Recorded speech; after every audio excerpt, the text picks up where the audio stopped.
नमस्कार, आपका स्वागत है GNA 24 न्यूज़ में। आज हम पहुंचे हैं घरोंडा के देवी मंदिर में, जहां पर काफ़ी लोगों की भीड़ जमा है। बहुत चहल पहल हो रही है और काफ़ी आवाज़ें भी आ रही हैं। आओ आपको दिखाते हैं कि भी इतनी चहल पहल और आवाज़ें किस चीज़ की आ रही हैं। काफ़ी लोग यहां पर जमा हैं। ऐसा क्या हो रहा है?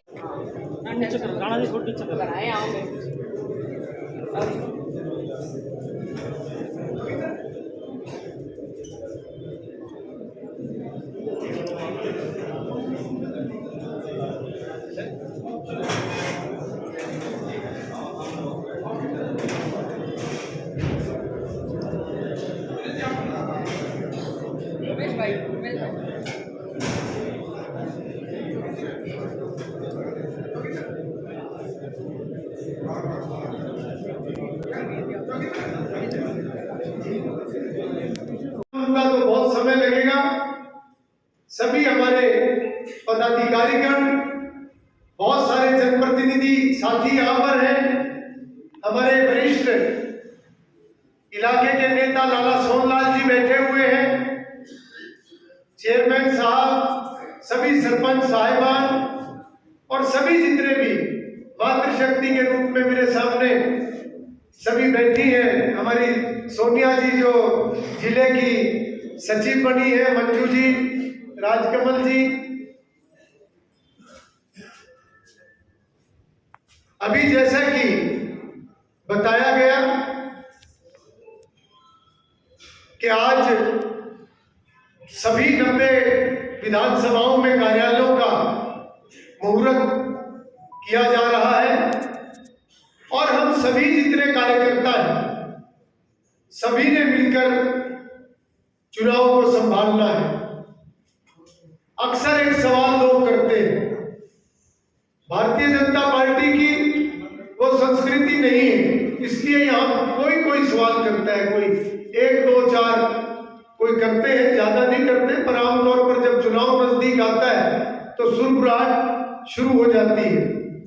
और ये भारतीय जनता पार्टी की खूबसूरती है कि जब भी विषय टिकट का आता है तो एक ही जवाब होता है कि टिकट फाइनल हो गया। टिकट फाइनल हो गया तो किसका हो गया? तो भारतीय जनता पार्टी के हर कार्यकर्ता का जवाब होता है कमल का फूल, वो हमारा टिकट। जगदीश जी आप प्रभारी हैं, आप आगे आए। रविंदर जी आप कृपा आगे आए, आगे। हम सब कार्यकर्ता, हमारा एक ही उद्देश्य है कि भारतीय जनता पार्टी को मजबूत करना, कमल को खिलाना। जिस प्रकार से 2014 में देश की बागडोर माननीय प्रधानमंत्री नरेंद्र मोदी जी को उस समय में मिली थी, उस समय में बहुत सारी समस्याएं देश के सामने थी। अगर मैं कहूं कि देश एक प्रकार से जैसे हिला हुआ होता है, खिंडा हुआ होता है, ऐसे हालात उस समय देश के थे। नरेश जी आ गया, खुद ही आ गया हो, जो भी दायित्ववान इस प्रकार के हैं, नाम नहीं लेना चाहिए, खुद ही अपना स्थान ले सकते। वैसे तो कोई कहीं भी बैठे। ऐसे हालात उस समय में देश के थे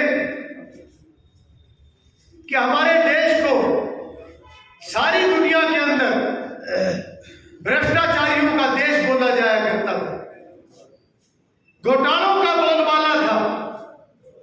बड़े बड़े मसले हमारे देश में 30 40 50 साल पुराने मसले हमारे देश के उस समय भी ऐसे ही खड़े थे। और उस समय में जब व्यवस्था पूरे तरीके से चरमरा गई थी तो पूरे देश के अंदर से यह आवाज उठी थी कि केवल भारतीय जनता पार्टी है जो देश को संभाल सकती है और किसी से कोई उम्मीद नहीं है। उस समय में नरेंद्र मोदी जी को पार्टी की तरफ से चेहरा बनाया गया और पूरे देश ने नरेंद्र मोदी मोदी जी क्योंकि कई बार गुजरात के मुख्यमंत्री रहे थे और उनकी कार्यशैली को पूरा देश जानता था, तो एक लहर पूरे देश के अंदर उस समय में उठी और 2014 में स्पष्ट बहुमत की सरकार भारतीय जनता पार्टी की बनी। इसी प्रकार से हरियाणा प्रदेश में भी 2014 और 2019 में भारतीय जनता पार्टी की सरकार बनी। और जब 2014 में नरेंद्र मोदी जी ने देश की बागडोर को संभाला, उस समय को याद जरूर करें और उस समय को याद जरूर करवाएं, क्योंकि आज जो नया मतदाता है, जो आज 18 साल 20 साल 22 साल का मतदाता है, उसको 10 साल से पुरानी बातें हो सकते हैं उतनी ना पता हो। आज ये जिम्मेवारी हर कार्यकर्ता की बनती है कि जनसंपर्क के नाते हम गांव-गांव के अंदर ना केवल अपनी सरकार की उपलब्धियों के बारे में चर्चा करें, बल्कि हम उन पुरानी बातों को भी याद दिलाने का काम करें कि जब 2014 में नरेंद्र मोदी जी देश के प्रधानमंत्री बने थे, तो उससे पहले का जो 10 साल का शासनकाल कांग्रेस पार्टी का था, या उससे पहले विपक्ष की जब जब सरकार थी, तो कैसे हालात उस समय में हुआ करते थे। यूपीए की 10 साल की वो सरकार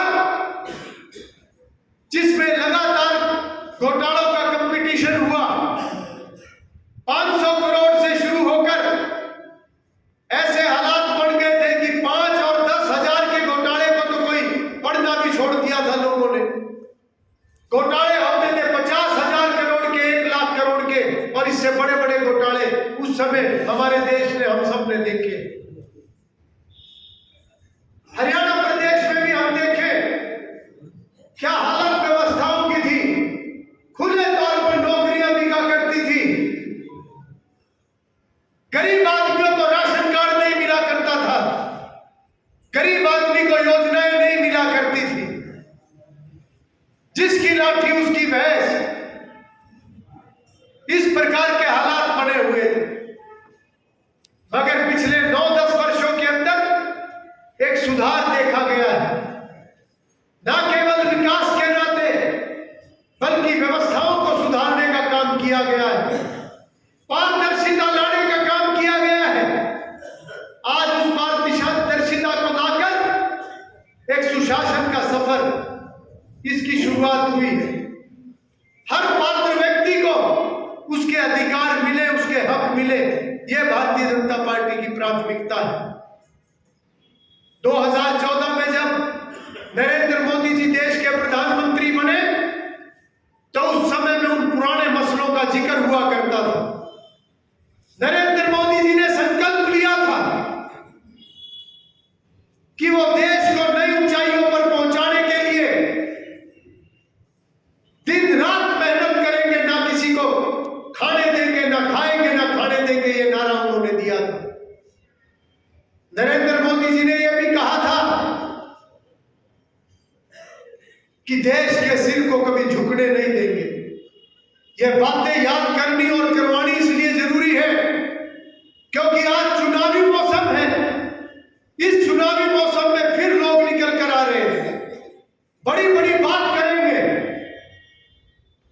मगर पहले उन्होंने क्या किया?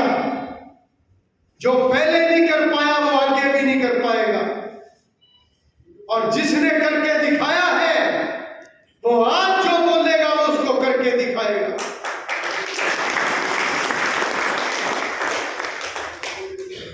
हरियाणा प्रदेश में भी बातें शुरू हो गई। अभी 3 दिन पहले मैंने हरियाणा की विधानसभा में बजट में बोलते हुए, जब पार्टी की तरफ से मुझे बोलने का मौका मिला, मैंने इस विषय को उठाया। वहां पर सभी विपक्ष के सम्मानित सदस्य सामने बैठे थे, नेता प्रतिपक्ष और सभी वरिष्ठ नेता वहां पर बैठे हुए थे, और मैंने प्रश्न किया ये विधानसभा के अंदर कि आज ये रैलियों के अंदर जाकर बोलते हैं, घोषणाएं करते हैं, मैंने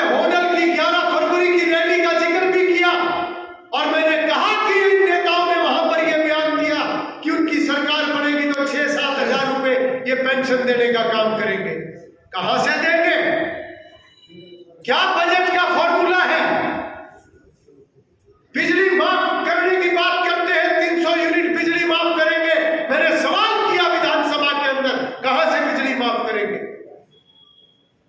और मैंने ये प्रश्न किया कि सबसे पहले ये याद करें अपने शासनकाल को, जब इनकी सरकार थी नौकरियां बिका करती थी।